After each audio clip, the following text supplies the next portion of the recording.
Hey everyone, I'm Megyn Kelly. Welcome to the Megyn Kelly Show and happy Thursday.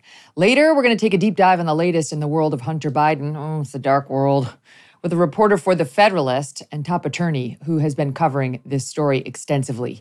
But we begin today with Cocaine White House. There is news. This morning, the Secret Service held a briefing for Congress and declared they didn't find anyone and they won't be finding anyone because they're giving up. They're giving up. There's no suspects, nor do they care to continue investigating. The Secret Service narrowed the list of possible suspects to 500 people, they said, and then declared that no DNA nor any fingerprints could be found on the bag containing the cocaine. So, case closed? So convenient. Here with me now, cocaine expert Michael Knowles. No, he's not. But he is host of the Michael Knowles Show on the Daily Wire. Hey, subscribe to the show on YouTube and follow me on Facebook, Instagram, and Twitter. Summer is about enjoying the outdoors, and it's also a time for water fun. How nice would it be for you and your family to enjoy a swim spa in your own backyard? Picture it. Putting in a pool could be overwhelming, not to mention super expensive, and a lot of yards would not be ideal for one. But a swim spa is the perfect alternative. A Michael Phelps swim spa by Master Spas will transform your backyard into a year-round oasis. You can swim, relax, and exercise all in one. Not only does a Michael Phelps swim spa by Master Spas provide fun for your family and friends, but it's also a great way to stay active, improve your fitness, and de-stress after a long day. Michael Phelps swim spas by Master Spas have a water current, so you can swim in place and do your favorite aquatic exercises. They come in a variety of sizes to complement almost any yard. Installation can take less than a day, and since it's heated, you can use it year-round in any climate. Michael Phelps swim spas are 100% made in the USA by Master Spas, the world's largest swim spa manufacturer. Go to masterspas.com, put in the promo code MK, and that will save you $1,000 on a Michael Phelps swim spa or $500 on a Master Spas hot tub. Masterspas.com, promo code MK. Michael, great to see you. Look, it's probably not Hunter Biden's, but the whole thing has me thinking it's good to be a Biden. It's really good to be a Hunter Biden, a Joe Biden. You have everyone running interference for you, or just a Democrat, you know? It's great to be a Supreme Court leaker and have the Supreme Court marshal cover up for you, and probably Chief Justice, because they didn't look at that one either. This just in, Gail from the U.S. Supreme Court Marshal's Office is taking over the cocaine White House investigation. We'll get exactly the same result. They don't go after Hunter on his most severe tax evasion for all his Burisma payments he got when Joe was VP. They don't go after Hunter on his drug crimes, even though his dad was the biggest proponent of going after everyone on drug crimes during his years as a legislator. And if cocaine shows up in the Biden White House as opposed to like a Trump White House, they don't really have a lot of interest in it. Who are they trying to kid? I firmly believe if they really wanted to get to the bottom of this, they would have. What do you make of it? Well, they could just think of the flawed methodology that they're pursuing in the investigation. If you want to find out whose coke it is, you don't look at the fingerprints, you look at the nostril prints. And something tells me if they took the nostril prints of the first son, who knows? Maybe they would find something interesting. This is why I think the evacuation of the White House was so brief. You know, when they found the white powder, they had to tell everyone in the West Wing to get out very quickly. But then soon enough, they allowed people to get back in when they remembered that Hunter Biden does not snort anthrax. So it's an episode that will simply fall away to history. No one will do anything about it. And as funny as it is that this narcotic that the first son has a predilection for is turning up in the White House, the far more serious crimes, of course, are peddling his father's influence, cheating on his taxes. Forget about even the other sex and drug crimes, just the major aspects of public corruption that Hunter Biden is getting off without even the slightest consequences for. Yeah, it's just, again, I don't know whose cocaine it is any more than anybody else does, but this is the first time in recent history that I can think of where we had a known coke addict in the White House on a regular basis. And suddenly Coke shows up in the White House. And then there's an inability to find out who did it and an unwillingness to continue the investigation. So all those things are very convenient facts. Congressman Tim Burchett, Republican from Tennessee, was at the classified briefing today, or they had it in a skiff. And this is his reaction, having walked out of it. Just left the most ridiculous meeting of all time with the Secret Service over the cocaine that was found in the White House. So it turns out they don't know who did it. The investigation's going to be over at the end of the week, and they're not going to find out who did it. And that's basically it. Another cover-up. You know, it's the most secure building in the entire world. You can't go in there. They have facial identification. You got to give your social security number. Nobody, even the press, nobody goes in there without them knowing. This is a bad look on the Secret Service and a horrible look on this White House. Is he right? What's the Secret Service going to do? Ultimately, they're all answering to the big guy who gets 10%. And it's quite clear that if the Biden DOJ is going to attack Biden's political enemies, and if the Biden DOJ is going to let the president and his family off the hook for not only suspected crimes of very high public corruption, but crimes that we've caught in some cases in text messages, in emails, on video, on terabytes worth of images, then of course they're going to let the guy get away with a dime bag of coke.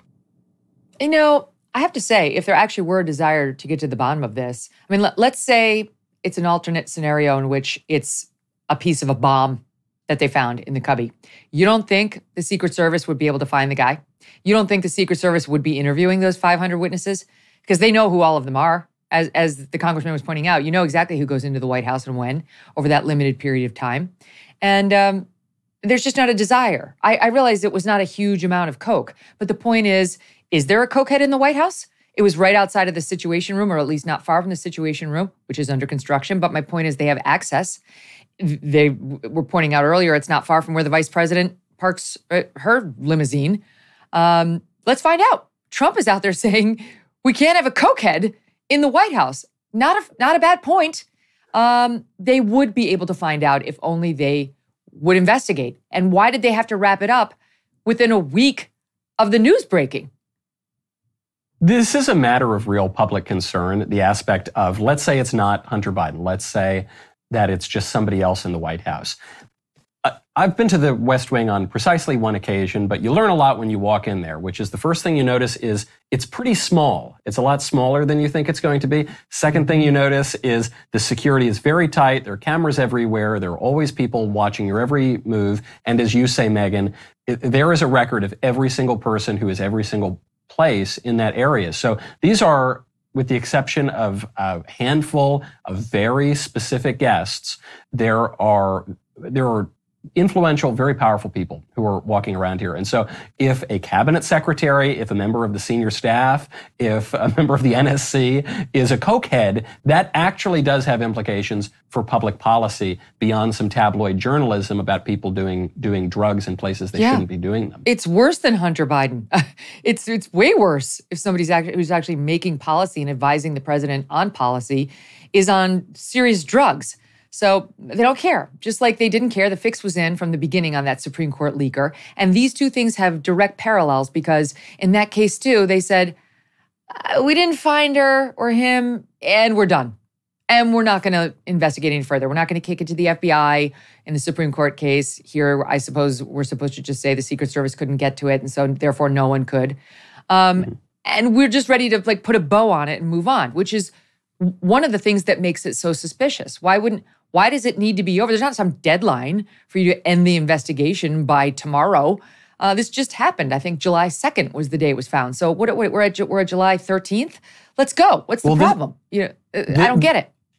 This is what unites, I think, those two examples is the political circumstance that would force the powers that be to be forthright. When it comes to the Supreme Court, nobody's really got control over the Supreme Court. So if the Chief Justice doesn't want to release the results of the investigation, if he doesn't want to hold the leaker to account, That's his prerogative, and none of us are going to bring to bear any political pressure to stop it. Well, the same thing goes here. The Biden White House knows that we're not going to press hard enough when it comes to the cocaine found in the White House. We're mostly just going to sort of snicker at it and make Hunter Biden jokes. And with all of the other scandals before the Biden administration, they know that Republican firepower is going to be elsewhere. And so they're going to take this one as a freebie. And Republicans are going to try to focus more of our attention on, I don't know, the border crisis or the impending World War III or the apparent selling of state influence by the Biden family. And we're going to try to focus there. And so this issue is just a matter of political circumstance. It's not going to have enough pressure to make them do anything.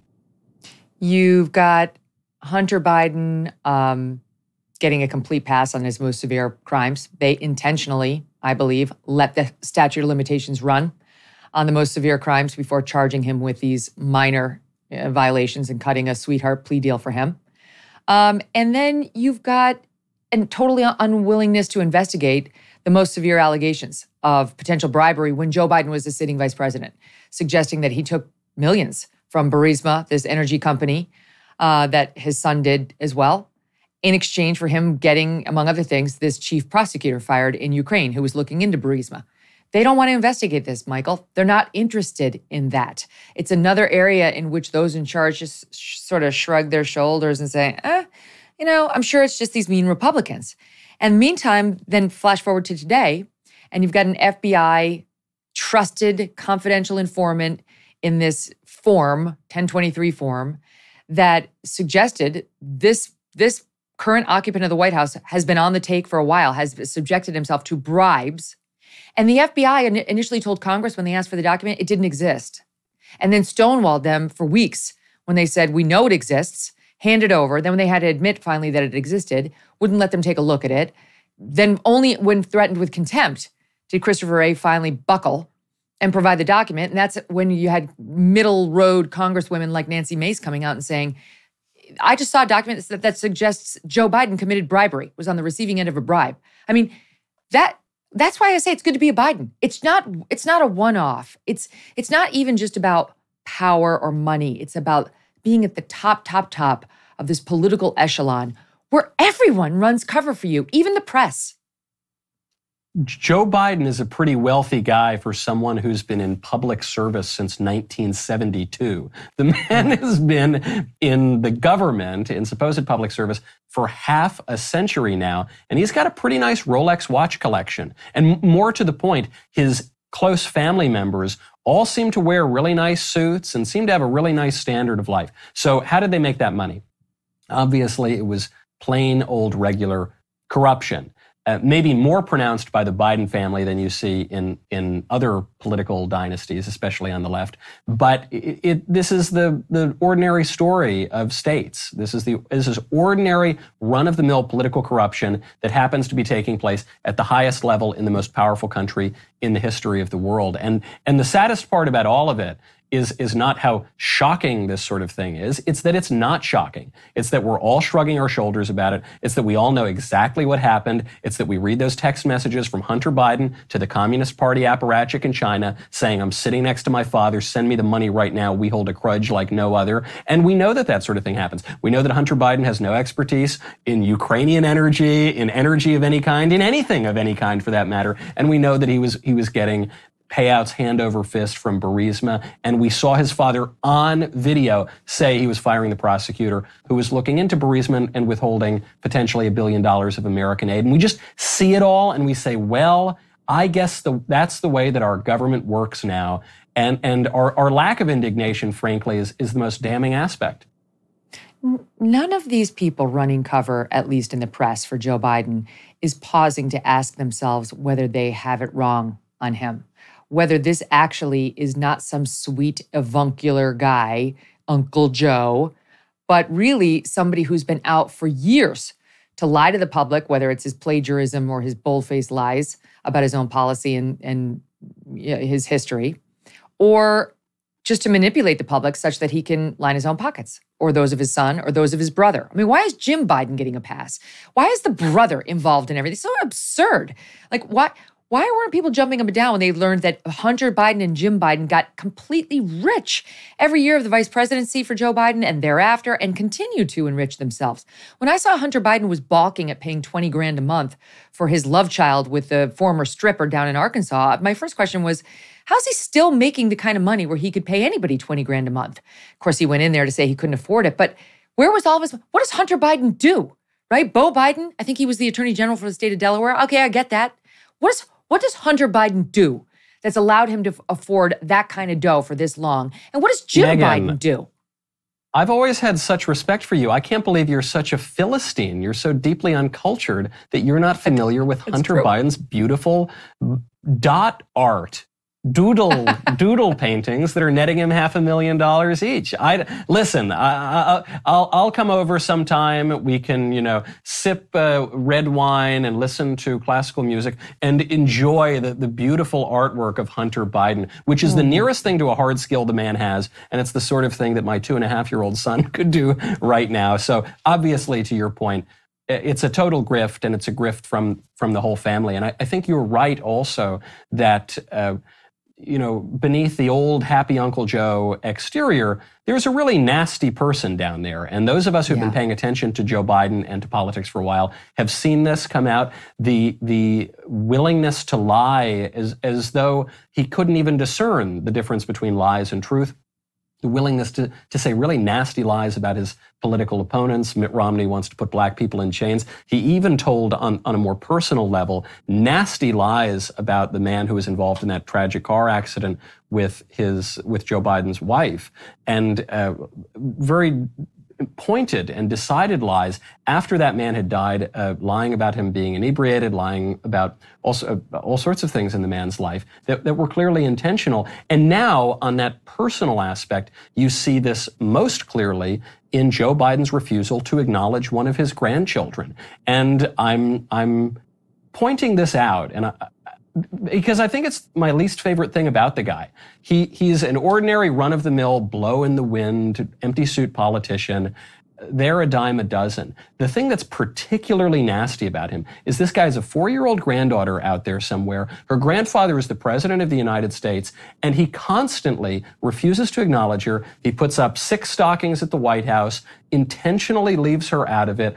Reportedly, the Biden campaign is telling senior staff, don't you ever acknowledge this granddaughter. And you think, just at a personal level, what a horrible way to grow up. Talk about the complex that a kid is going to get when her grandfather is in the White House. And yeah, maybe her dad, Hunter, is a complete unrepentant degenerate. Okay, fine. But what about her grandpa, who's supposed to be this virtuous guy that everyone's supposed to like, who has this position of prestige and authority, to be so cruel to a 4-year-old girl? You've got to be a monster on the inside to do it. I know. I've been saying it's one thing. Look, if this happens in your own private life and you've got a son who has a child out of wedlock and the son chooses not to be involved in that child's life, and it's all a matter of private citizens making private decisions that, relationships are not going to be anything other than toxic, that's one thing. This is something very different, where this girl knows, she knows Joe Biden is her grandfather. She knows that she's the granddaughter of the sitting president of the United States. And while she's only 4, that's probably not as meaningful to her yet, she's about to get a little older to where it's going to get more meaningful, and it's going to get more meaningful to her classmates. And she's in for a world of teasing and pain, as Maureen Dowd and her sister pointed out in that New York Times column. So it is cruel. And Joe Biden has no excuse for this. His whole persona is about being, as I said, the avuncular guy and the family man, and family is most important. Well, let's see it.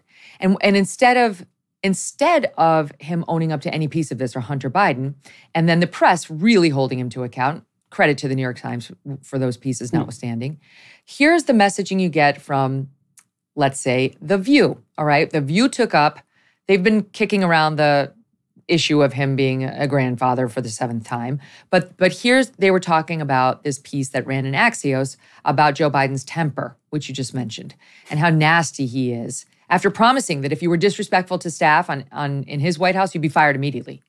Turns out he's running around. I'm a swearer, Michael, as you know, so that's one thing. But there's a big difference between saying, like, where the F is it? And saying, you're a fucking loser. You're a fucking idiot. I'm sorry. But like there's a big difference between that. Just ask anybody who's been on the receiving end. And he's doing the latter repeatedly to staff to the point where they don't want to go talk to the guy one-on-one. And here is the View. I guess I need to set it up. I'm not sure how we cut it.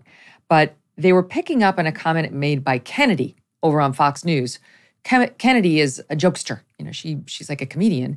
And she was joking that Joe Biden's angry temper and swears made her feel attracted to him. Trust me, that's not how Kennedy feels. And what did you say? It's in there? Okay. So here's a little bit of that and the View then reacting to it. And then listen to where Joy Behar takes it. Kind of turned me on when I heard that the president gets angry and volatile. I'm not going to lie. I think it was just someone being angry make you turned on. She's turned on by Biden's anger. I am too. I like it.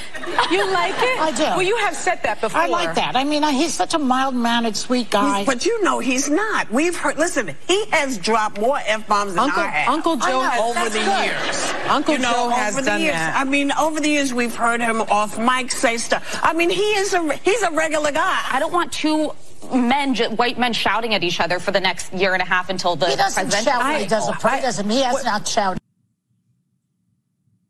It's all in there. Sweet. Uncle Joe does do that.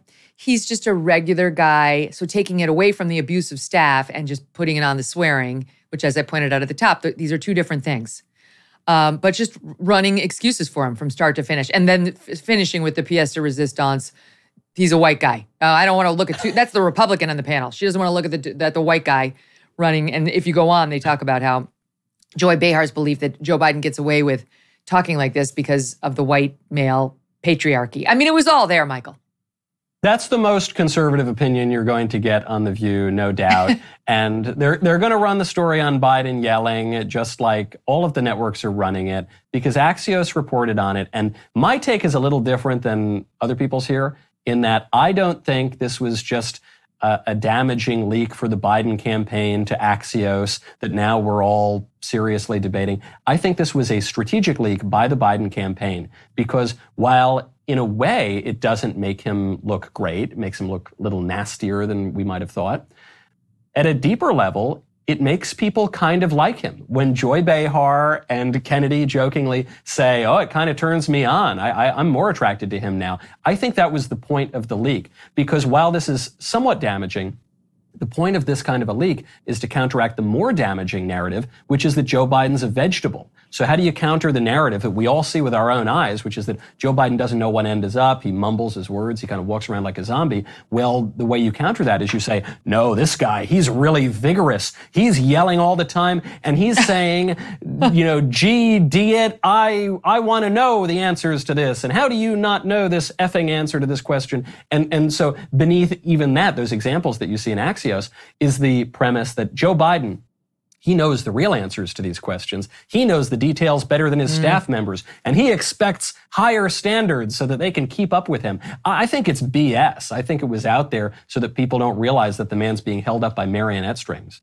Interesting theory. I mean, it is curious that these pieces are starting to appear for the first time now. There's a belief by some that it's an effort by some in the press to get rid of him, pressured by Democrats realizing he can't do it. He's not going to be able to win or sustain his potential second term. We're going to be stuck with her. I don't know what the reason is, but I will tell you this. My crack team, get it? Crack team, Hunter Biden. It's about Hunter Biden. They pulled this description by the gallery offering Hunter Biden's art. Look at this. Even I could paint this. This is like paint by numbers. I think I did this when I was in the 3rd grade. This is the description. A lawyer by profession, Hunter Biden now devotes his energies to the creative arts, bringing innumerable experiences to bear. The results are powerful and impactful paintings, ranging from photogenic to mixed media to the abstract. His chosen substrates are canvas, Yupo paper, wood, and metal on which he affixes oil, acrylic, ink, along with the written word, all of which creates a unique experience that has become his signature. Has it? Wow. I assumed his chosen medium were Etch-a-Sketch or the back of a bar napkin or something like that, but I guess he's moved up to canvas. The most offensive part of that entire line, beyond the silly jargon and that awful word impactful. It's one of the worst words in the English language. How can something be full of impact? It's a topic for another time. But the most offensive part of the description was a lawyer by profession. Hunter Biden is not a lawyer by profession. He's a rich kid from a famous family who went to Yale Law School and, to my knowledge, has never actually practiced law in his entire life. He's broken the law for his entire life, and his actual profession is being a career criminal. But I guess they didn't want that on the museum poster. If you or I or any of our listeners and viewers right now did half of the things that Hunter Biden has been accused of, we would be sitting in a jail cell. That's the truth. We'd be sitting in a jail cell. The fact that this guy over and over and over again flouts the law and gets away with it is on us. You know, it's on us because we're supporting the system that allows it. You know, this is one of the things they were trying to get at yesterday with Christopher Wray, which was basically a waste of time when he testified before Congress. He's too slippery. He's too smart. And the GOP did not coordinate well enough on like, this is going to be the line of questioning and we're going to be on it like a dog with a bone, you know, trying to get answers on like, go ahead, define disinformation. Why did you censor the people? Or what did you do to push back against Merrick Garland when he said target the parents at the school board meetings? What did you do? Did you find it objectionable? Did you it was all just left there. But in any event, any of these guys would have come after us, and we continue to support these systems. We continue to reelect people like Joe Biden. He's been, Hunter Biden's been at this for a long time, and look, he could still win again. We could put Hunter and Joe back in the White House a second time without any of this going anywhere. So let me ask you. Let me shift gears on the FBI hearing yesterday. Did you watch any of the attempted cross-examination or attempted defense by the Dems of the FBI director? I watched as little of it as I possibly could have. I did catch this one great moment where a member of Congress got Wray unwittingly to kind of admit that Joe Biden might be under investigation in Delaware. But then Wray very quickly walked it back and then stonewalled, as he and the DOJ have so long done. They say, we can't comment on any of the active investigations. It's the policy never to talk about who's a Fed or what our tactics are or what we're going after or who we're going to hold accountable. So I thought, I've got better things that I can do with my day. I can go for a walk outside. I don't know. I can drink a seltzer. I can do literally anything will be more edifying than hearing this man stonewall the Congress.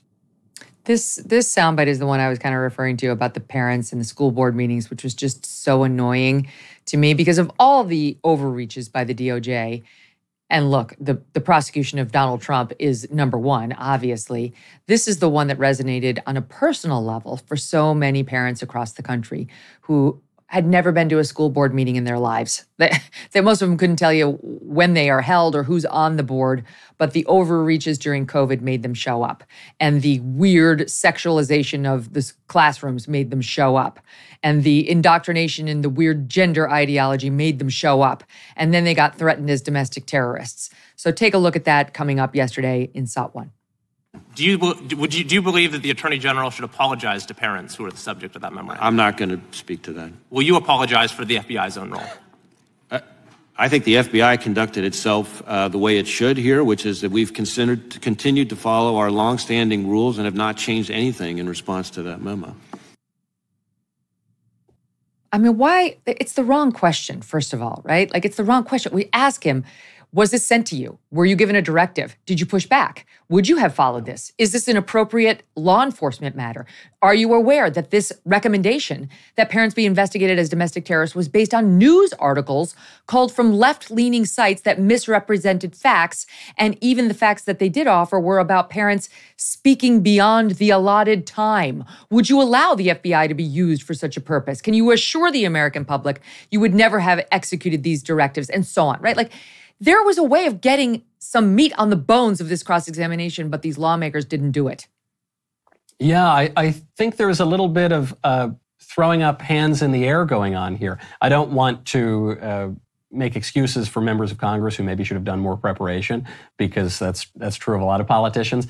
But I think part of it is they're just looking at this and they're thinking, okay, this is not going to be the most politically advantageous for me to pursue. Of all the things that we can dig into and look at, I agree. The issue of the government going after parents It's egregious. It motivated voters in Virginia. It motivated voters in Florida. It's motivated voters all around the country. But I just think a lot of people are really sick looking at Congress.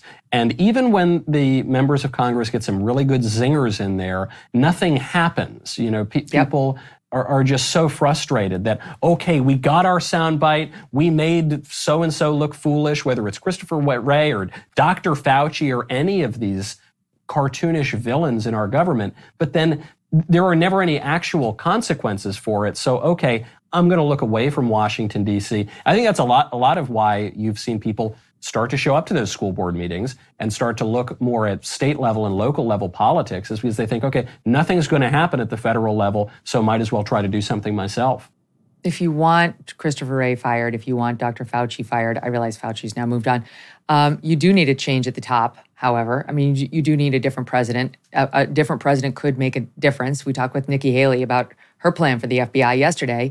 And that brings us to 2024. There's a lot to discuss as, number one, people are calling for a complete reset of the DeSantis campaign. And number two, there are growing reports that the Murdoch empire has turned on DeSantis and may be looking at someone else, someone pretty interesting, someone who's not in this race. That's what we will begin right after this quick break when Michael Knowles rejoins us. If all home air purifiers were the same, then why did the U.S. Department of Defense select EnviroCleanse to protect and purify the air on board our Navy ships? EnviroCleanse uses patented earth mineral technology and a hospital-grade HEPA filter to help with mold, colds, and other viruses, allergy-inflaming toxins, and more. Their technology is so powerful, and as I said, it's used on everything from those Navy ships to thousands of classrooms nationwide. Get a free air quality monitor and test the difference in your own home. Use ekpure.com to check it out, ekpure.com. And then use the code MEGYN, Megyn, for 10% off your EnviroCleanse home air purification unit and free air quality monitor, plus fast free shipping. That's a $150 savings. ekpure.com, code MEGYN, ekpure.com, code Megyn. So, Michael, there's more and more buzz about how DeSantis needs a reset, and right now. There's a piece out today in Rolling Stone. Actually, it hit 2 days ago, but the headline is Murdochs start to sour on DeSantis. Quote, they can smell a loser. Now, that sounds like somebody's got an axe to grind, but there's enough in here that sounds true that I'm sure a piece of it is. They say they've spoken with a bunch of different sources and that Rupert is understandably worried that we may end up being stuck with Trump, quoting here, and that he's increasingly displeased with DeSantis and his campaign's perceived stumbles, lackluster polling, and inability to swiftly dethrone Trump. That Murdoch has privately winced at DeSantis's nonstop cultural grievance strategy, and that, hold on, reading, that the Murdochs, says one source, a Fox insider, are transactional and, quote, can smell a loser a mile away, that they feel DeSantis, seems too awkward in his public presentation and his attempts to connect with the American voter, that they're noting his failures to chip away at Trump's stubborn dominance, and then they cite examples in News Corp's many media properties, whether it's the Wall Street Journal, the New York Post, or Fox News, which are giving DeSantis a harder time. Rolling Stone reporting these are not by accident, these are not a coincidence. For whatever it's worth, I used to see pieces like this all the time about the Murdochs and Fox News when I worked at Fox News, when I was at the top of Fox News. I was, in the 9 p.m. time slot, and never once had anybody said anything to me along the lines of what was being reported as the Murdochs' manipulation or their change in mind or their chosen never. So I tend to think this kind of thing is bullshit, but the thought that DeSantis needs a reset to do something about these poll numbers, it goes well beyond this Rolling Stone piece. And the proof of the pudding is in the tasting. It doesn't need to be that Rupert is sitting up there, and he gives the declaration and then everybody follows suit. You can just see that the coverage of DeSantis has become more negative. And the reason for that is his campaign certainly does need a hard reset. I say this entirely out of love. I really, really like the guy. I am friends with a lot of people around his campaign. I think he's a terrific governor. But this campaign right now is on the track to lose, and it won't even be close if things keep up the way that they are. And the reason for that is the DeSantis campaign to date has been that he is Donald Trump, but better. He's Donald Trump, but more disciplined. He's Donald Trump without the baggage. He's Donald Trump, but he can wield the levers of power a little bit better. He's Donald Trump, but he's a little bit more polished. Okay, fine. There are a lot of people who make a cold calculation and say, well, that sounds great because I kind of like Trump, but I don't want the negative, so I'm going to go for DeSantis. The problem is that that's not how politics works. And a good analogy for this, I think, is New Coke.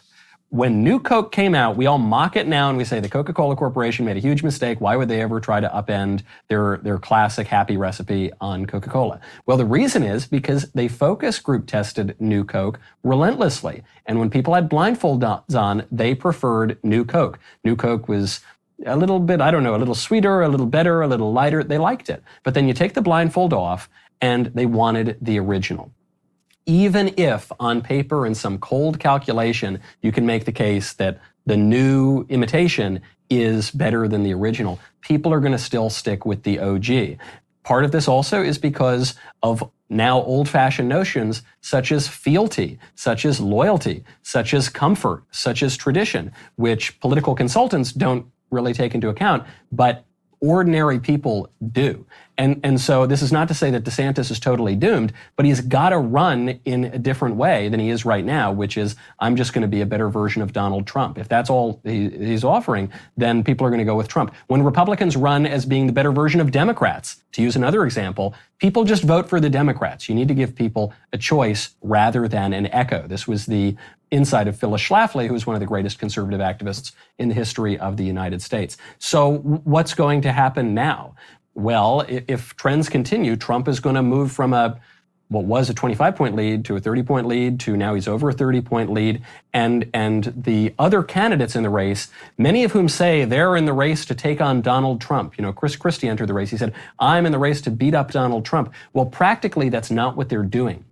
All of the other candidates in the race are ultimately going to train their serious fire on Ron DeSantis. And they're going to do that because they've got to take out the number 2 guy if they want to have a shot at the king, because they know if you take a shot at the king, you best not miss. And so the circumstances of politics right now are such that if something fundamental doesn't shift in the DeSantis campaign, it's Trump's. The latest poll, this is from YouGov, from July 8th through 11th, shows Trump at 48, DeSantis at 22, a 26-point lead. They've all been around there between 26 and 40-point leads for Donald Trump. But this same poll, just by way of comparison, 5 months ago in February 4th through February 7th, had Trump up over DeSantis only by 10 points, only by 10. So it's not going in the right direction. And that's with Donald Trump having been indicted twice, right? So it's like, on paper, some might have thought that could hurt him. I am on record as having said he should be praying that they do indict him, not for legal reasons, but for political reasons. And he's shown absolutely no signs of weakness since, Donald Trump. But the reports out now are not that these questioning DeSantis donors are resigning to the fact that it's Trump's. Instead, they're trying to kick the tires on some other candidates. And there's a report in Politico today that says top donors are now souring on DeSantis and looking at Tim Scott. They cite by name, they suggest it's well beyond this guy, but they cite by name Ronald Lauder of Estee Lauder, saying that he recently went down to South Carolina and met with Tim Scott, and that they write donors' faith in DeSantis has been shaken by early campaign missteps. And now I would love to know what you think of this. Again, this is Politico. Shaken by early campaign missteps and hardline positions on abortion, transgender rights, and other culture war issues. And when I see that, to me, it suggests that this is the leftist writer trying to throw in his objections to DeSantis onto the Republican donors' objection to the guy. Maybe they think he focuses on it too much or to the exclusion of, kitchen table issues. That could be. But is there really a bunch of top Republican donors who want to see DeSantis? They loved him before, but now they're upset with his culture warrior status? That's complete nonsense, of course. Everybody opposes transgenderism. This is how Glenn Youngkin got elected in Virginia. This is what propelled Ron DeSantis to major victories in Florida. This is what destroyed the most popular beer in America, Bud Light. This is what seriously hurt Target. I mean, every single piece of evidence that we could possibly have shows that running against transgender ideology, especially when it comes to children, is a major winning issue for Republicans. So maybe the leftist writer has an axe to grind. Who knows, though? Maybe the GOP establishment really does want to veer away, at least from some of the other social issues, so-called, such as abortion or education or any of the rest of them. This has always been the biggest challenge for Ron DeSantis. And it was, I should imagine, the most difficult calculation to make when he was entering the race, which is that DeSantis is in a unique position in that he is a Trump-like candidate, but Trump is in the race, so he is necessarily filling the anti-Trump lane. And that means the people who are attracted to Ron DeSantis are attracted from opposite positions. You've got some people, not enough apparently, who really like Trump, who might move over to DeSantis. And you've got a lot of people who have hated Trump since day one, and they find the guy completely noxious, and they've moved over to DeSantis because DeSantis is their last hope. But DeSantis, in order to have a political identity at all and to keep doing what's been so successful, has to be kind of like Trump. And so he's being pulled in totally opposite directions. And now the liberal media and perhaps the donor class are looking at some of the other candidates who are polling at 2 and 3%. That ain't going to play. I like a lot of those other candidates personally, but I think people need to buy a wristwatch in the GOP donor class and in the pundit class, because a lot of these people have no idea what time it is. And the time for aw shucks conciliatory kind of 2008 style rhetoric, that is gone, man. We are in a different era. We're finding coke at the White House, bribes potentially to the president. We're on the brink of World War III. Yeah, we've got 3.5 million illegal aliens coming across the border. We've got the feds investigating Catholic churches and calling parents and schools domestic terrorists. We are not in the kumbaya, let's all get along and cut taxes moment. That is not going to happen. And so that's why you're not only seeing the big chasm between Trump's poll numbers and the rest of the field, but it's why you're seeing it begin to move apart. As the biggest opponent to Trump, the most serious rival, is now being pulled in opposite directions. You're seeing then that field pull apart, and it's Trump and all the rest of them. And this is why, because the momentum is on his side, this is why the Trump campaign has signaled it's not even really that interested in engaging in the primary debates. Yeah, exactly. Well, and you've been asking questions about why would he? Why would Trump go to this first debate? I mean, let's look at the first debate. It's August, I think, 23rd, hosted by Fox. I think you're exactly right. That's the question. Why would he? I know he loves attention, but Trump is not dumb. And he recognizes he's already getting plenty of attention. He doesn't need the debate for that. So do you think he will show up? Do you think his desire to see himself in the news, which has been lifelong for him, will trump his political calculations that he has much to lose from showing up there and absolutely nothing to gain? If the debate were being held tomorrow, Trump would not show up. And I know this for a fact because there is a candidate for him in Des Moines tomorrow, and Trump is the only candidate who's not showing up. And he shouldn't show up. I feel in some ways some of the fans of the other candidates are shooting the messenger here when they are criticizing me for pointing out that Trump has no incentive to debate. But while I love most, if not all, of the candidates who are running, I think I might be the last conservative pundit in America who is not actively working for one of the presidential campaigns. And so I'm just trying to call it like I see it and look at the political circumstances here. There is absolutely nothing to be gained by showing up to this debate if you're Donald Trump. And there is a potential risk. Don't forget about that disastrous first debate with Joe Biden in the 2020 election. That debate hurt the Trump campaign. Trump did very well in many of the 2016 primary debates for the GOP, but that's because he was the insurgent challenger candidate. So he had basically all upside and no downside to those debates. Here it's flipped. And so one answer that people will give as to why Trump should debate is they'll say, well, he's not the incumbent. Sure, Joe Biden's not going to debate, even though he has challengers, but that's because he's the incumbent, and the incumbent traditionally doesn't debate. Sure, all well enough, except what people are missing is that Donald Trump is the first one-term president to run for a rematch since 1892, since Grover Cleveland. And so while he's not the incumbent, for most intents and purposes, Donald Trump is the incumbent, especially when you see those poll numbers, 32.4 points up in the Real Clear Politics average, 45 points up on the Harvard-Harris poll. For all intents and purposes, the voters have signaled that they are going to treat Trump as an incumbent. And so if the other candidates want him to debate, they've got to create the political circumstances according to which he will feel impelled to debate. And right now, the numbers as reflective of the people, the constituents, and the bizarre historical circumstance that this guy's an American original or just about, and the only precedent we can see for this is Grover Cleveland, all of that is coming together to give this guy the nomination without an ordinary fight. It's not going to be an ordinary primary because Trump is not in an ordinary position. You know, I can see the other side too, though, because it's almost like give the people what they want. They love him. They adore him, his fans. He's great on the debate stage. I mean, I've sat out there on the opposite end of the guy, 12 feet away, watching him do his thing and wondered, oh, how will this play? How will this play? We were on the stage in Michigan together and he was making reference to the size of his manhood. I was like, well, that's a first. I've done a bunch of these debates. I've never seen that happen. They ate it up. He's entertaining. He's clever. Remember the Jeb Bush? Oh, more energy. I like that. That was the end of Jeb Bush. He ended Jeb Bush in one sentence. So he's got, if he shows, there's some danger to the other candidates because while he doesn't necessarily need it to boost his own numbers, everybody talks about how Chris Christie's going to take down Trump. That's not going to happen.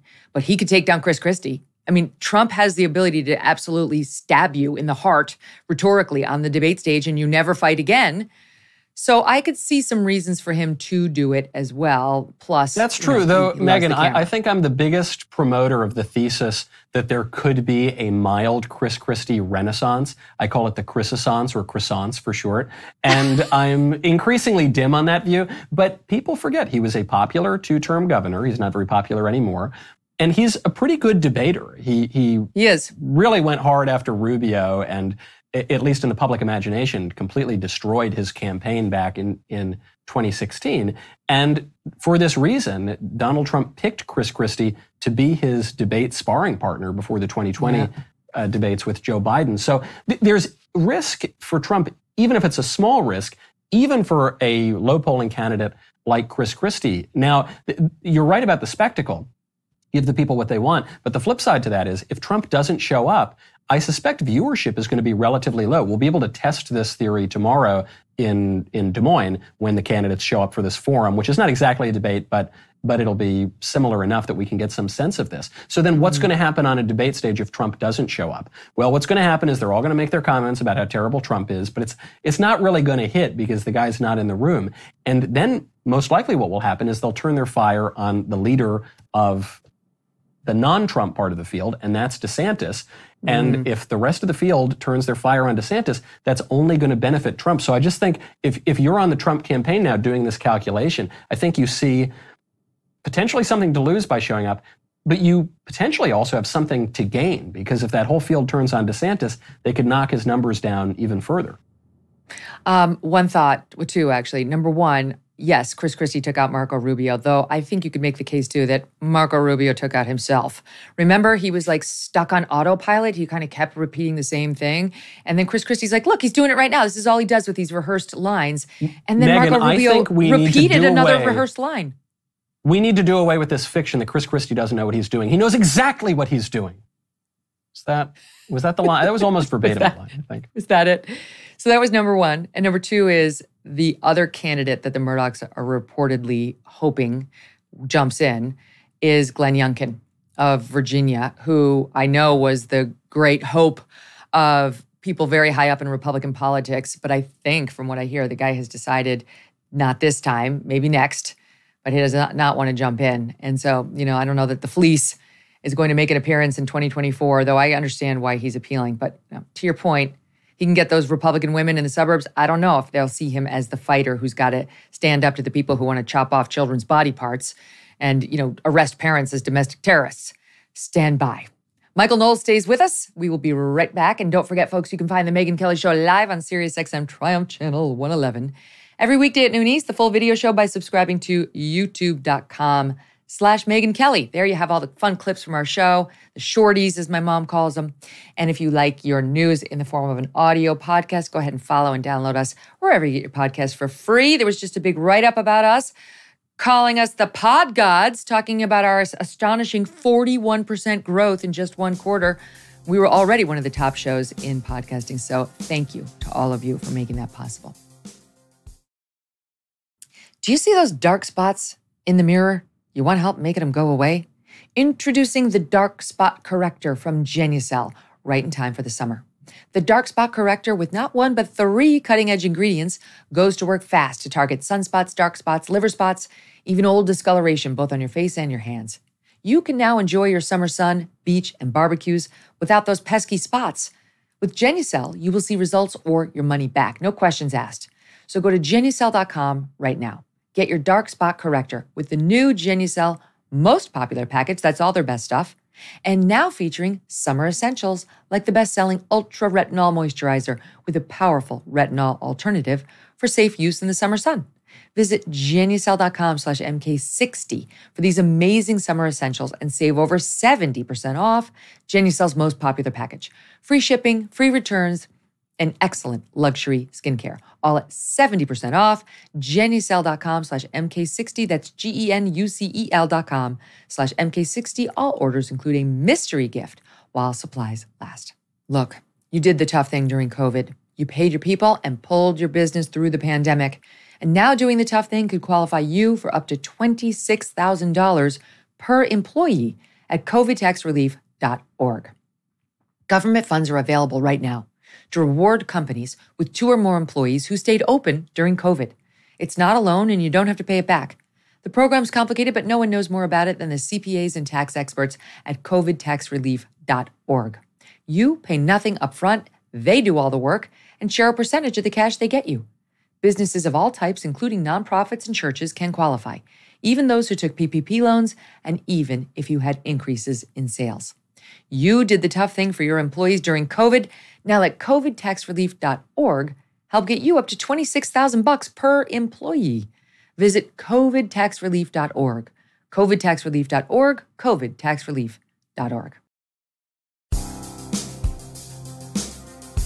So, Michael, in case you're feeling sad about your options out there, in case you're worried about the fact that Joe Biden, on the very first engagement of his overseas trip, didn't show at the big dinner with all of the diplomats because he was tired, Matlock was on, the pudding was being served, fear not, because he has a much younger, vibrant woman of color. That's what he wanted for his vice president. And not only is she all of those things, but she's really good at explaining things. I mean, super good at you went to Yale. You should only wish you could be this good at explaining things. I give you as an example the latest attempt to bring AI into our world in a meaningful way. I think the first part of this issue that should be articulated is AI is kind of a fancy thing. It's, first of all, it's 2 letters. It means artificial intelligence. But ultimately what it is it's about machine learning. And so the machine is taught. And part of the issue here is what information is going into the machine that will then determine, and we can predict then, if we think about what information is going in, what then will be produced in terms of decisions and opinions that may be made through that process. Okay. My dog Strudwick knows all of that. That we needed the vice president of the United States to explain that to it. And the way she does it, like she's really offering a particularly helpful insight to us, Michael. I mean, the absolute absurdity. She also endeavored to explain AI and instead explained machines. She didn't say anything about what artificial intelligence actually does. She just said, and we have machines where we put and you put in something and then it comes out. And then there's a different and I can't do a Kamala laugh. I'm not nearly manic enough. This is not the first. I mean, she's done it many times. She fancies herself the explainer-in-chief. I mean, we could be here all day if we played them all, but here's just a little sampling, just in case you forgot some of them.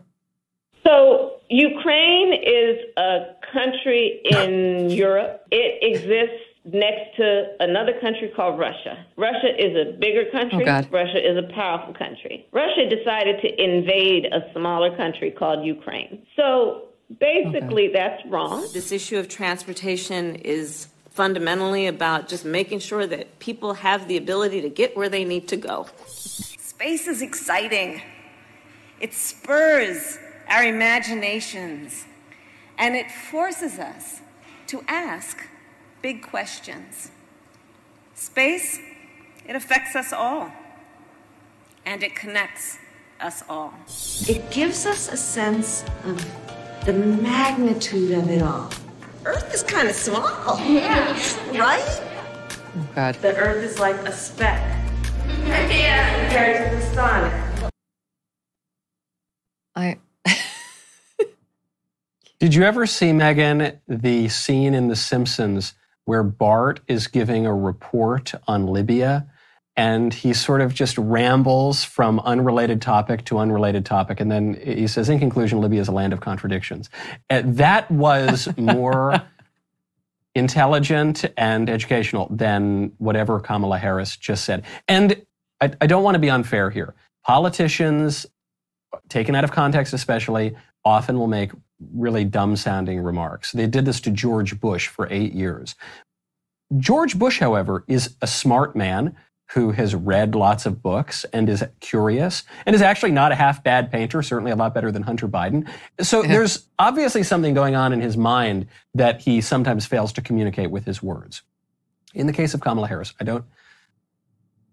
I have not seen any evidence that a similar situation would be taking place here. I have not seen any similar evidence that there is a real chasm between how she sounds and what's really going on in her mind. And this is a big problem because Kamala Harris is exemplary of a political apparatus that no longer really functions, of an executive branch with an elected component that doesn't really matter that much to the functioning of government, of a leadership class that doesn't really seem to know anything, of an educational apparatus that has had standards crumble, where people graduate sometimes with master's degrees and they probably shouldn't have been let out of the 7th grade. And we think that we can just get away with that forever, that we can continue to lower standards and we can continue to elect people who don't know anything about anything. And you can't. At a certain point, a country will cease to flourish if the people who are running that country don't have any practical skills or knowledge or about anything at all. Forget about even learning the liberal arts and understanding what a flourishing life is and how to make sense of our freedom. These are people who probably don't know how to make the toaster work. And so there is a basic level of competence that we require in our government in order to function. And when you don't have that competence, things break down, as we're seeing all around us. I'm embarrassed by her. You know, there are very smart women out there, including on the Democratic side. You know, Elena Kagan is brilliant, a sitting Supreme Court justice. I don't share her politics, but she's brilliant. He wanted a person of color who was a woman. He should have gone with Chief Lies a lot. Elizabeth Warren. She's smart. She's a woman of color. Just ask her. I'm just saying, you could have found, it's not like they're not out there. This particular one is not a smart person. She has absolutely nothing to offer in terms of profundities, though she tries every other day. And she clearly thinks the rest of us are as dumb as she is because of the way she speaks to us, right? Like, why is she speaking to us as though we are in the 1st grade? I suppose what bothers me even more is, let's say that her IQ is not as high as perhaps it ought to be in that position. Well, look, there are plenty of people who are a lot smarter than I am. I'm sure there are a lot of people with a much higher IQ than I have. But if I were the Vice President of the United States, if I were giving a speech, I at the very least would make sure that my speechwriter wrote me a good speech. I would at least make sure that, you know, it's not like this woman is on her own. She's got the executive branch of the United States behind her. Why is she not preparing at all? Especially if she's at a little bit of let's say, an educational disadvantage here. Why doesn't she work? Why doesn't she read a book? I mean, why doesn't she at least pay somebody to do the work for her so that she doesn't, in her role, as a representative of our country and our people, continue to embarrass the people of the United States.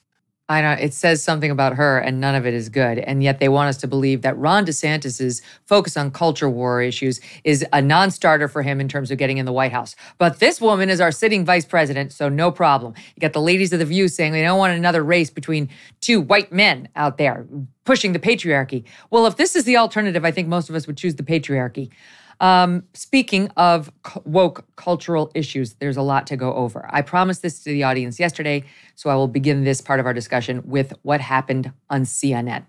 So CNN was doing a story on Dylan Mulvaney, and there's a correspondent by the name of Ryan Young, who you can tell from the clip, did not even realize he was barreling face first into one of the hot button issues of the culture war. But he did. Here is his original sin. Watch. One bar was telling us basically they're not going to serve it because they don't like the way Dylan Mulvaney was treated after this whole controversy started. He, of course, is the transgender person they were going to sponsor and go along with Bud Light. They didn't like how Bud Light didn't stand by him after all this. He used him. He used Dylan's actual pronouns instead of the preferred pronouns. And you can see the guy, you could see he has no idea he's doing anything wrong. You know, he's probably not immersed in the culture wars. I don't know what his normal beat is, but it took 24 hours, not even, for CNN to then do this. Stop 15. Yesterday in a segment about transgender influencer Dylan Mulvaney, who was featured in Bud Light's recent campaign, she was mistakenly referred to by the wrong pronoun. And CNN aims to honor individuals' ways of identifying themselves, and we apologize for that error. Really? What are they going to do when the Z pronoun takes over? Because that's getting bigger. Zay is upset about the backlash over Bud Light. CNN's not going to do that. There's only so far you can take it. And I'll say this to you, Michael. As you know, I only recently came to switching on the pronouns, to rejecting the preferred pronouns. And once you switch back to actual, biological pronouns, it's jarring to hear it said the other way, right? Yeah. It's like, when I hear her say she, I'm like, who is she referring to? It's amazing once you allow yourself to just slip back into reality, how jarring the pretend world sounds to you. Well, this is why the left focuses so much on language. I wrote a whole book on this called Speechless: Controlling Words, Controlling Minds. I sometimes fall into these errors too, because if you in any way use the language of people who are trying to deceive you, you will deceive yourself. Language is what constitutes so much of our consciousness. What was so wonderful about this, though, is that it happened on CNN rather than on a right-wing network. Because when you and I refer to men as men, not as women if they pretend to be women, we're doing so intentionally. We're disciplining our intellect and we're making a point about reality and speaking the truth as far as we see it. That's not what this guy was doing. This guy is just a normal guy. He's a news presenter who just reports on the news. And so you can tell he's on a liberal network. He seems like a kind of a liberal guy in the way that he's talking about transgenderism. And so I don't think he meant to give any offense or transgress any of these ever-changing rules.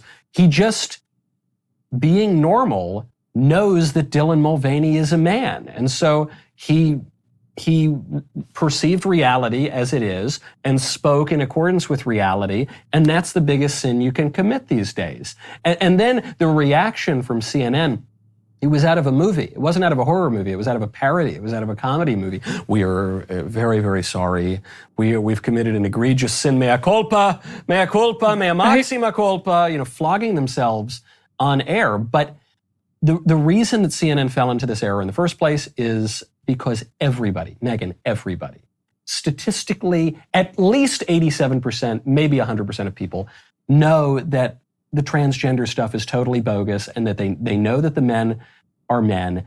If it's creeping out into CNN, I promise you, it's everywhere. Yeah, it's really true. But in another interesting thing happening in that clip, the pair of them, was the hierarchy of identities. Because in a normal world, if you had a white woman coming on to apologize for a black male anchor and his misuse of the proper terms, she'd get killed for white-splaining, right? She'd be called a Karen. Either he'll apologize or he won't, but don't you try to fix it, white lady.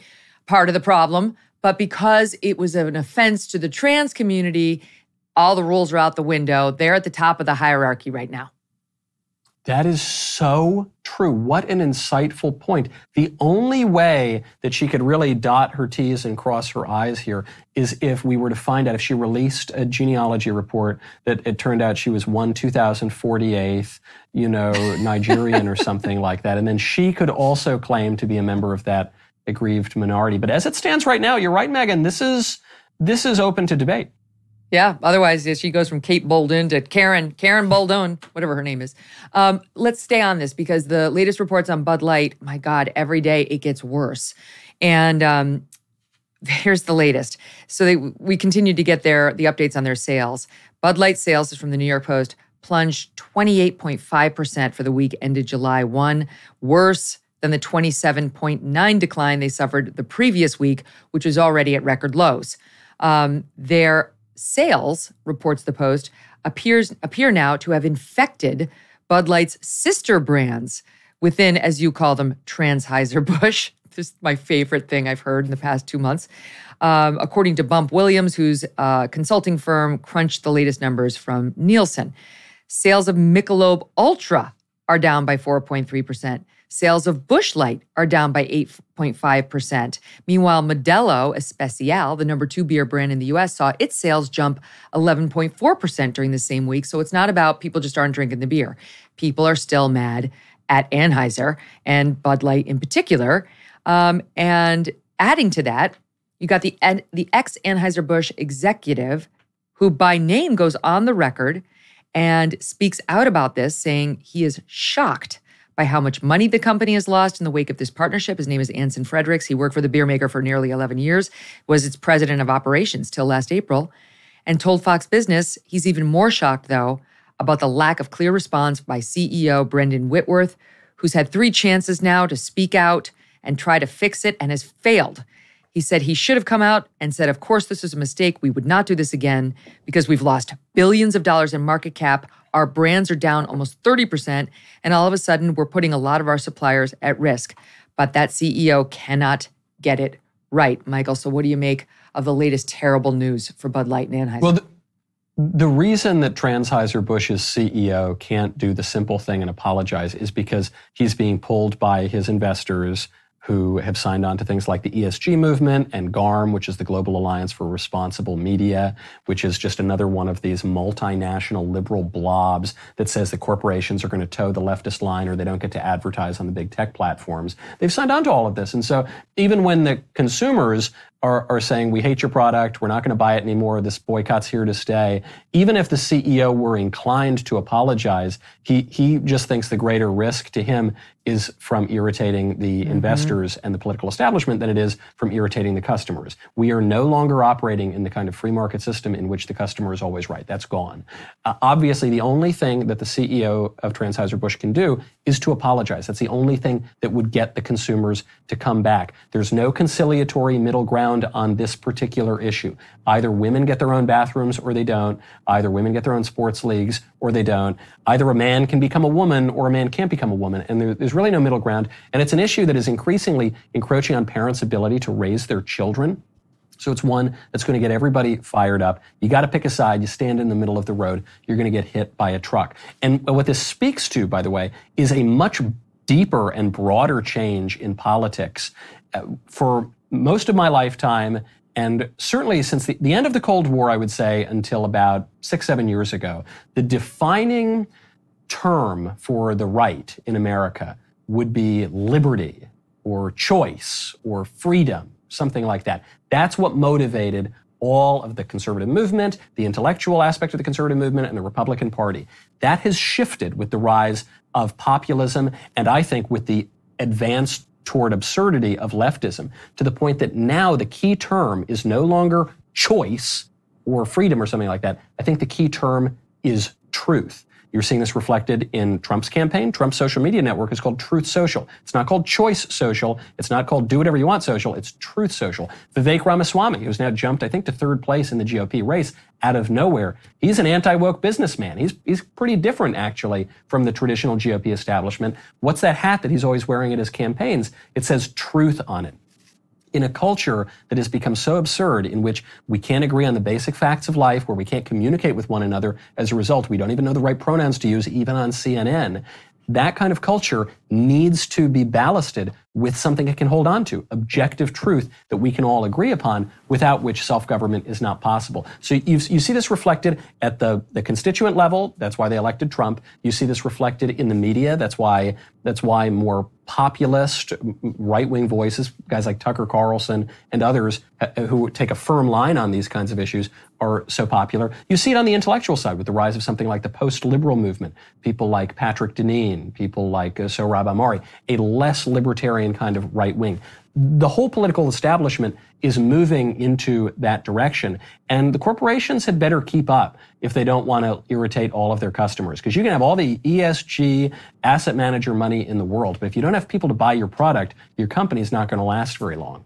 30% is 30%. Billions lost in market cap is just unavoidable. Like that, this is your future if you go this route. But you're right. So the pressures on the other side are mostly from these ESG types. But you've also got the actual individuals like Dylan Mulvaney, who first released a video a week ago saying for a company to not stand by a trans influencer once they've partnered with them is even worse than to have not partnered to begin with. It was interesting because for the first time we learned that it was an official relationship. It was not just a random can of beer that appeared in Dylan's mail. And that was news, and no one's really gotten to the bottom of exactly what was the nature of it. Let's get into it. Did you comply with all laws when it comes to marketing alcohol? Let's find out. So now Dylan continues it. Maybe he didn't get enough clicks on the original submission. Now he continues to play the victim over in Peru, where he claims he's had to flee because of all the death threats. Watch, we played a little bit of this yesterday. Here's the full clip. Surprise, I'm in Peru. And I'm at Machu Picchu. Isn't this just so beautiful? I'm here by myself. I came here to feel something. You know what I mean? And I definitely have. I feel very safe here. It's a little sad that I had to leave my country to feel safe, but that will get better eventually. Still haven't been kissed yet, but I'm holding out hope. It has me feeling like I'm my own best friend again. And that is the best feeling in the world. Can I tell you, this is one of the things about this guy. He has this sort of love ya persona that people are lured in by, like, oh, he's only full of kindness. He's only trying to spread love and ask for acceptance. And yet so many of us have such a strong visceral reaction to this guy because we recognize what he's actually spreading and selling is very dangerous, and it's deeply offensive. His idea of girlhood and womanhood offends me to the core. It's not that I'm not rooting for this human being to find wellness in his life. It's that I completely object to what he's done to my sex, to his imagery of my sex, of what it means to be a woman, which is a fundamental, beautiful thing that half the population shares and the other half doesn't and won't, no matter how hard they try. This is the key, the danger of it all. And it's why we can mock some of these insane behaviors and campaigns, but we also feel a great deal of pity for it. The fact remains that if you embrace a transgender identity, you've got a 41% chance of trying to kill yourself. And a large number of those people will succeed in killing themselves. And that's exceedingly dangerous. And so that would be one reason why you would want to discourage anyone from falling down that rabbit hole. And there are lots of cultural conditions that lead people down that rabbit hole. One of them is pornography. One of them is acculturation in schools. One of them is obviously just the normalization by the biggest authorities in the country. This is why transgender identity has grown by leaps and bounds, many multiples in recent years. Unless there happens to be something in the water turning the frickin' frogs gay, there's obviously a cultural contagion taking on here. And it's leading people into... It's all, look, there is, you're right. So I don't want to totally discount the chemicals in the water. But there's obviously something going on here. And what the advocates of this transgender movement are saying is, well, the reason that anxiety and depression and suicidality are associated with transgenderism is because it's not culturally accepted. So if we normalize it and encourage more people to engage in it, then those rates are going to go down. But the thing is, They haven't. They've remained exactly the same. None of the transgender procedures are associated with any decrease in any of those areas. In fact, they're associated perhaps with an increase in at least one of those areas, which is anxiety. So it's really harmful to a lot of people. And you see it being expressed by this guy in Peru. So he's describing this as his fleeing America. And, he doesn't feel safe in America. So he goes to Peru, which is much stricter, both by law and by culture, on sexual eccentricity. But put that aside for a moment. Mm-hmm. What he's doing is something that a great many people do, which is he's going on vacation in July. But even that, he can't just go on vacation to a popular tourist site called Machu Picchu. He's got to go flee persecution. And then what he says is so sad. He says, I'm my own best friend. I travel alone often. Some people travel alone, but it's more fun to travel with other people. I'm my own best friend. I'm not my own best friend. My best friend is my best friend. It's very sad. A man wrapped up in himself makes a small package indeed. Later in that video, he says, I've been talking to shamans. It did for me more than 10 years of therapy has done. I bet it did, because your 10 years of therapy has been harmful to you. It hasn't helped you at all, and it seems to have encouraged you in these delusions that are going to harm you down the road and already are. And so you just see these behaviors, people becoming isolated, becoming alienated, becoming lonely, going to these far-flung places, engaging in weird occult rituals with drugs and shamans and all sorts of things, doing anything they can desperately to flee the reality that is right before them in the mirror. Why do people go to shamans instead of priests and church? They go to shamans because shamans will tell them whatever they want to hear, and shamans will give them whatever drugs they want. And when you go to a priest and when you go to a church and when you engage in real, true, traditional religion, you're not going to hear whatever you want to hear. You're going to hear what is true. It comes right back to Moses in speaking to God, and he says, hey, God, what is your name? And God says, I am that I am. If you ground your identity in I am that I am, then you'll know who you are. And if you don't, you're going to be left with this pathetic question, who am I? Which is going to spin off into all sorts of identities that become ever more absurd and take you to shamans in Machu Picchu. Well, you didn't say anything offensive about God there, but you might have in the past, like when you said the Lord's Prayer at Sunday Mass. As you may or may not know, it's now offensive to say our Father.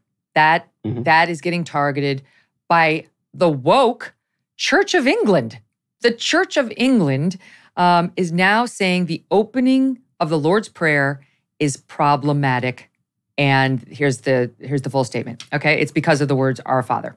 Archbishop of York, Stephen Cottrell, told the General Synod, the legislating and ruling body of the Church of England, that referring to God as Father might be offensive to some people because of the negative connotations of, wait for it, patriarchy. Quote, I know the word father is problematic for those whose experience of earthly fathers has been destructive and abusive, and for all of us who have labored rather too much from an oppressively patriarchal grip on life.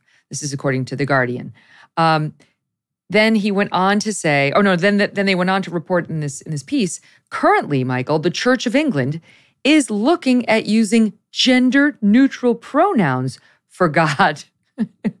We can no longer say he or father instead of the masculine pronouns used in the Bible. The Bible had it wrong, and it's offensive because patriarchy. What do you make of it?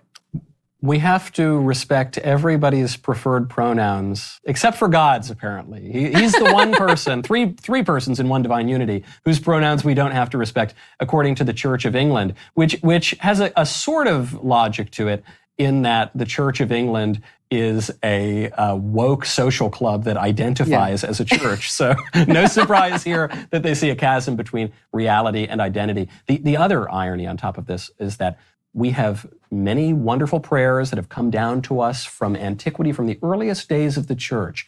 Hail Mary, glory be. There's so many wonderful prayers.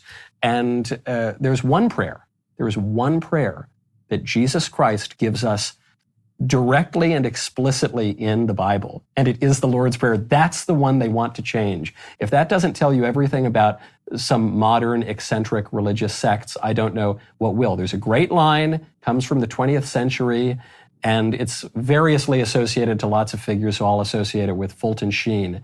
And it's that if you marry yourself to the spirit of the age, you will find yourself a widow in the next. Michael Knowles, this is why we love talking to you. It's like you're funny and you're witty and you leave us with a little bit of cultural references we hadn't heard before. Always a pleasure, my friend. Thanks for coming on. Wonderful to be with you, Megyn. Thanks for having me.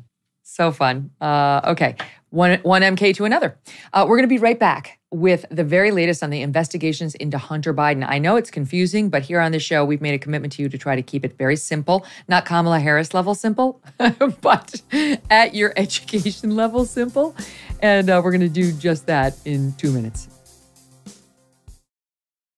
Some people take CBD for better sleep or less stress and more calm. Some take it for pain relief, for better energy or better focus and concentration. Today, I want to tell you about CB Distillery and their over 2 million satisfied customers. According to a poll of their customers, 90% reported that they sleep better with CBD, 81% said CBD helps with stress, and 80% said CBD helps with aches and pain after physical activity. If you struggle to get a good night's sleep, if you're dealing with too much stress and could use a little calm in your life, if you suffer with pain and discomfort, especially after physical exercise, you could give CBD a try from cbdistillery.com. Use my 20% discount by visiting cbdistillery.com and enter my initials MK for your discount. No prescription required. That's cbdistillery, DISTILLERY.com, promo code MK for 20% off cbdistillery.com. The media playing a bit of catch-up on allegations about the Biden family's business dealings. We brought these to you last Thursday, followed up again on Friday. Now, finally, we're seeing some coverage of this issue in the mainstream press. It would appear many of these so-called journalists, however, are much more concerned about the alleged wrongdoing by the man making the accusations against the Bidens than they are with any of the substance of what he is alleging. Remember this guy, Gal Luft? The New York Post broke the reporting. They broke the videotape of this guy who is a dual citizen, American and Israeli, making allegations, and he has been for years, about the Biden family. Well, now he's been charged, which he admitted he'd been charged in his whistleblower, or whatever you want to call it, video. And only once the indictment was unsealed at Gal Luft's request did the media decide this was an okay story to cover because they could use the allegations to discredit him without taking any sort of an honest look at whether what he is saying could potentially be true. Doesn't mean it is true, but why wouldn't we at least be looking into it at this stage of the game? Margot Cleveland is senior legal correspondent for The Federalist, who has been covering all these stories about the Biden family allegations very closely, and she joins me now. Margot, great to have you. How are you? I'm doing well. Thanks so much, Megyn. My pleasure. And the audience should know you're a legit lawyer. I mean, you've been practicing law for many, many years. We're with a federal clerk, as a federal clerk, for a law judge for many, many years, a judge. So you know what you're talking about. You're not just a pundit when it comes to legal issues. Let's start with this Gal Luft, and then we'll talk about, because just to keep it simple for the audience, there's many aspects to the Hunter, Joe, Jim Biden alleged corruption. But the ones we're going to talk about today involve this guy, Gal Luft, who I mentioned a moment ago, and then we'll talk about the U.S. attorney in Delaware who gave Hunter the sweetheart deal, and many of us are asking what happened to all the serious charges. Because that conflict about whether this U.S. attorney in Delaware has told us the full truth or is doing some sort of a cover-up for Merrick Garland, et cetera, remains at issue. All right, Gal Luft comes out and says, I know Hunter Biden. I've known the Bidens for a long time. And I had a think tank that was very well respected by many people in Washington. I had the CIA director, former guy James Woolsey, in partnership with me on this think tank. I was cited in MSNBC and NBC and all these other mainstream news outlets for years, thanks to my knowledge of China policy and so on in my think tank. Well, he says in March of 2019, under President Trump, I called the FBI and said, I need to meet with you about the Bidens. I'm very tight with this Chinese energy company, which is very tight with the Communist Party over in China. And I happen to know, thanks to my ties to this CEFC, that the Bidens are up to no good. The Bidens are taking money from these guys, and including while Joe Biden was the sitting vice president, this was happening. So I've got things I want to tell you. So the FBI goes over, they meet with him, along with 2 U.S. attorneys. And he, according to him, tells them the whole thing. He does not believe there's any follow-up. And then a year later, October of 2020, he dispatches his lawyer stateside to have another meeting with the U.S. attorney who basically tells him, look, we're a month away from the election, and pursuant to DOJ policy, we don't investigate the family or the candidate who's about to be on the ballot. And the next thing Gal Luft knows, it's February of 21, I guess, or no, it was actually a year later, February of 22, and he gets arrested. And they accuse him of weapons sales, of not registering as a foreign agent, and of lying to the FBI. Then he comes out with his whistleblower video just last week and says this is all part of trying to smear me. I'm the one who reached out to them. They're trying to discredit me. Could be that. Could be Gal Luft realized he was in a whole host of trouble and decided to play a card he had to make it look like the whole thing was a setup of Gal Luft. We don't know. But what's interesting to me, Margot, is the absolute disinterest in the story until at Gal Luft's request, the indictment against him, which happened months ago, was unsealed. And now finally the media has a way of hitting him severely to talk about these allegations. Now they have some interest in it. So what do you make of it all? Well, this again is part and parcel of what has been going on with both the media and the FBI and DOJ. So as you mentioned, this goes back to March of 2019. And the assistant U.S. attorneys who talked with him were the ones who were prosecuting the other folks involved in the Chinese business maneuvering. And you might remember that they are the ones who said, we don't want the Biden name mentioned in the indictment. So that was a connection already. What happened to that 2019 interview? I think that goes back to how much has been buried here.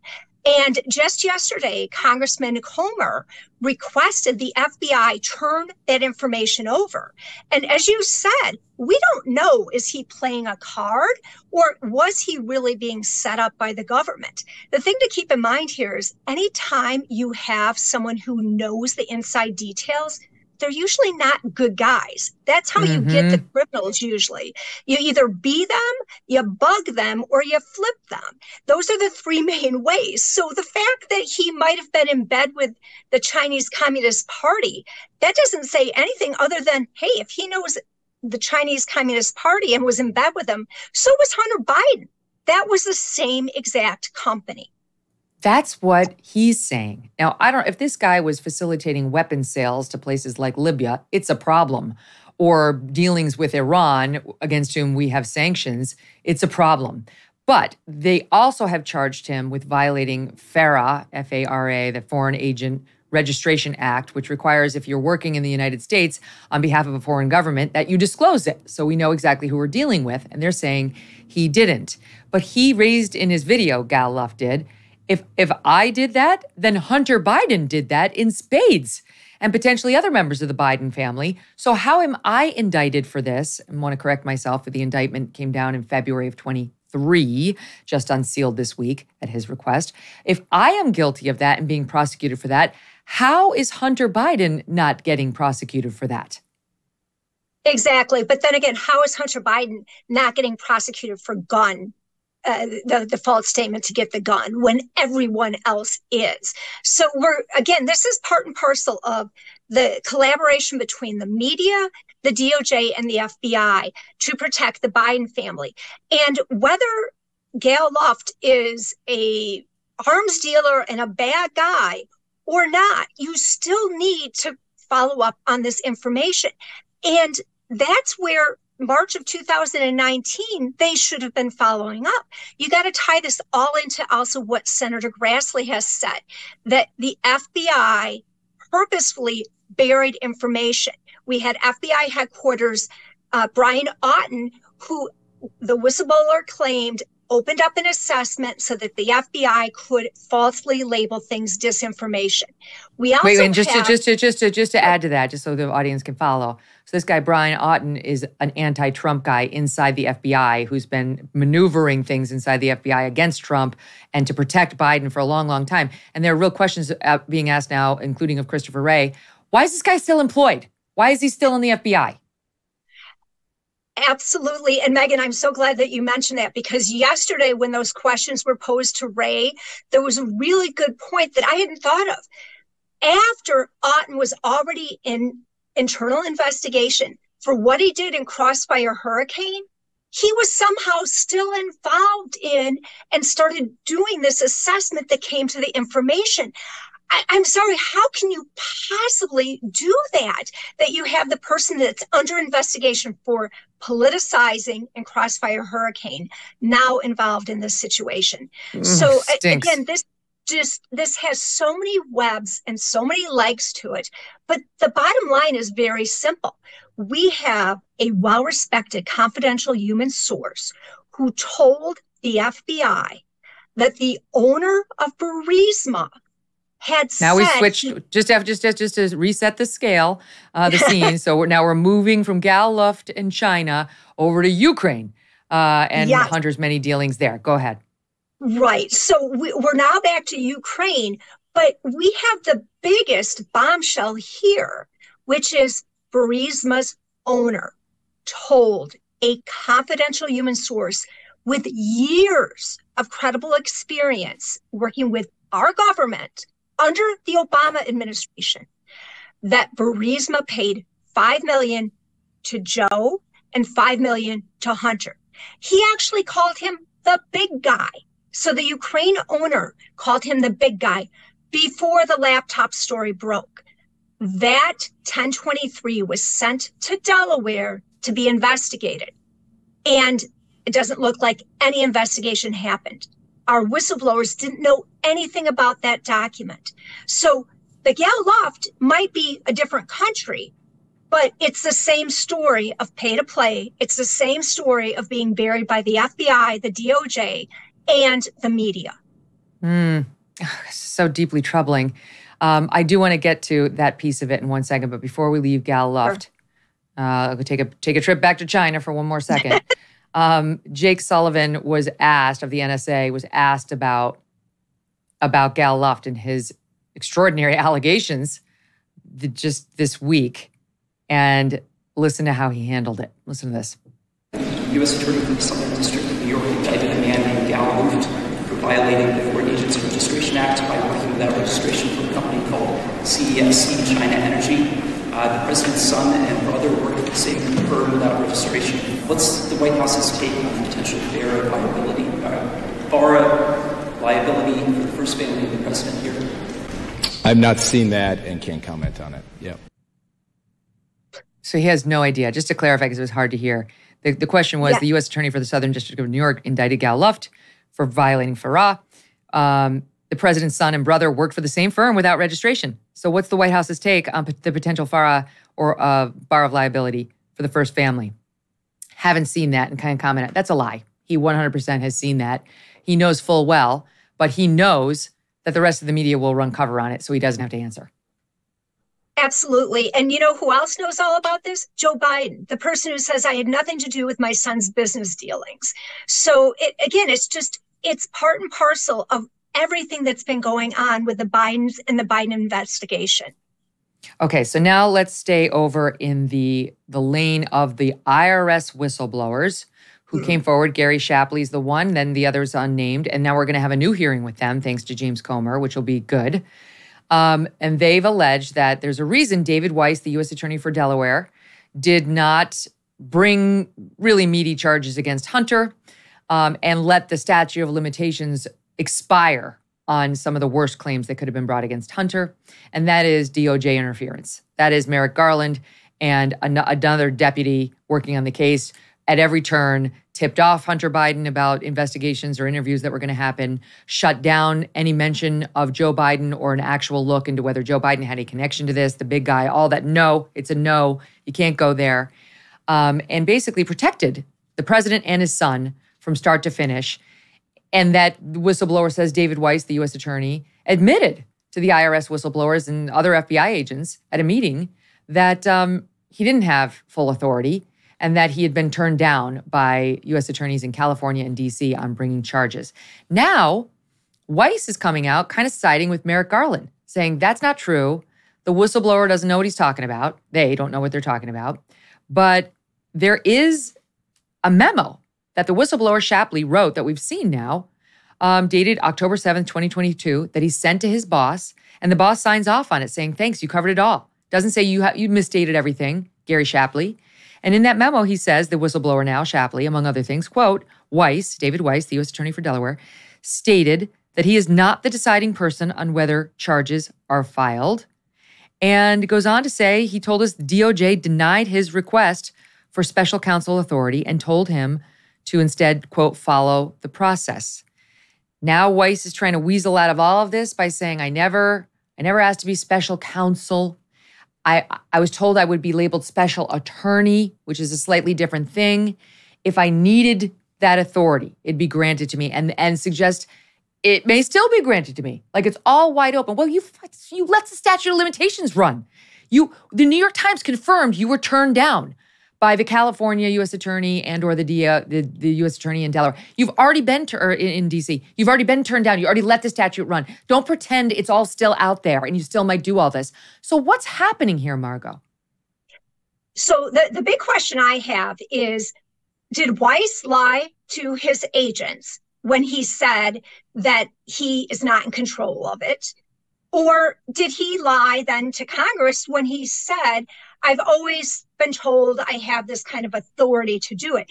And with Weiss, who, again, is the Delaware U.S. Attorney, he's the holdover from Trump, which the left is trying to portray as, oh, see, he's in control of this.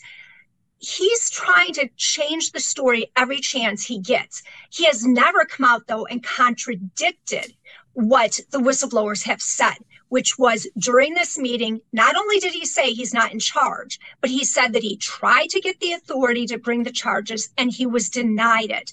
And as you noted, the next day, or actually it was that evening, he sent a confirmation email summarizing it, which another individual in the meeting confirmed happened. But for the Attorney General, he has a bigger problem because he said under oath to Chuck Grassley, who was very specific in the questioning, Attorney General Garland said he has the authority. Not, I will give him the authority, but he has the authority. So we have Weiss trying to give cover to Garland. Yes. And I don't know why. It doesn't make any sense. It doesn't make sense at all because now you've got, okay, there's a piece at MSNBC where a former Michigan U.S. attorney is trying to explain this all. Like it all comes down to the whistleblower's misunderstanding of special counsel versus special attorney, and the two men were just talking past each other. Well, that doesn't make sense because the whistleblower did not put it in those terms. The whistleblower, Shapley's memo, says Weiss stated he is not the deciding person on whether charges are filed. He wasn't hung up on the terms exactly. He said he's not the deciding person. And Weiss is saying he was the deciding person. So which is it? And that doesn't work. And then her piece on MSNBC, Why Hunter Biden IRS Whistleblower Controversy is Fizzling, she says the following.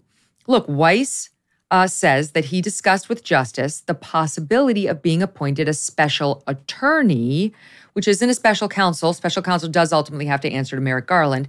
She says special attorney would not. So a special attorney would actually have had more power. And she says Weiss says he was assured he would be granted this authority if it proved necessary. Here's my problem. Weiss is hiding the story. If he got in front of me, I would say, did you ask? Why or why not? Were you turned down by the U.S. attorneys in D.C. and or in California? What did you then do? How did you satisfy yourself before the statute of limitations ran that these crimes would be prosecuted that you clearly believe should be prosecuted if you went to California and D.C. and asked for that? Why did you not then proceed on your own if you had the authority? And if you didn't have the authority, did you or did you not ask to be appointed as either special counsel or special attorney, however you want to put it? And why not? Those are very simple questions. They are, as well as what did you tell your staff? But this whole distinction between special counsel and special attorney is not just ridiculous, it actually makes Weiss look worse. Because if he could have been appointed a special attorney, which, as you noted, has bigger authority, he didn't have to go to Garland, why did he not have that authority immediately to make sure that there was no political playing going on? And as you noted, what he says what Weiss said in that meeting makes no sense for the distinction between the two. He didn't say, I didn't ask for special counsel. He said, I didn't have the authority and they would not charge it. That is consistent with whether it is special counsel or special attorney. Yes. So what happens now? We're going to get the whistleblowers back before Congress. Are we going to get Weiss and or Garland back? It's like you need all these people at once before Congress talking at once. You do. You definitely need to get both Weiss and Garland testifying. But honestly, Grassley has been dropping breadcrumbs for some time. He has something more out there. I'm convinced of it. And I think it comes down to Brian Auten. So I think that's what we're going to have to watch for. There's still a lot to come. My gosh, I know it's confusing, but just, follow the stories. You got Gal Luft, you got China, and you got Ukraine, and then you've got these IRS guys who are supposed to investigate financial misdeeds by Hunter Biden that may relate to all of this. Falsities in his tax reporting on all of these incomes, and this guy inside the FBI who may have been running cover from start to finish. Whew! Margot Cleveland, thank you.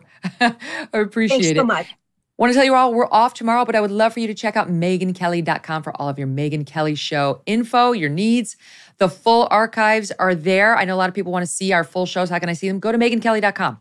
Not to mention clips and articles featuring any content you may have missed, and a section just on my sweet boy Strudwick. He's very sweet, even though he's very, very naughty. Continues to be naughty. Check it out. Let me know what you think. You can email me at Megyn, Megyn, at MegynKelly.com. In the meantime, I hope to see you this Saturday in Florida. Be there with Trump and Tucker and Bongino and Charlie Kirk at the Turning Point Action Conference. Have a great weekend.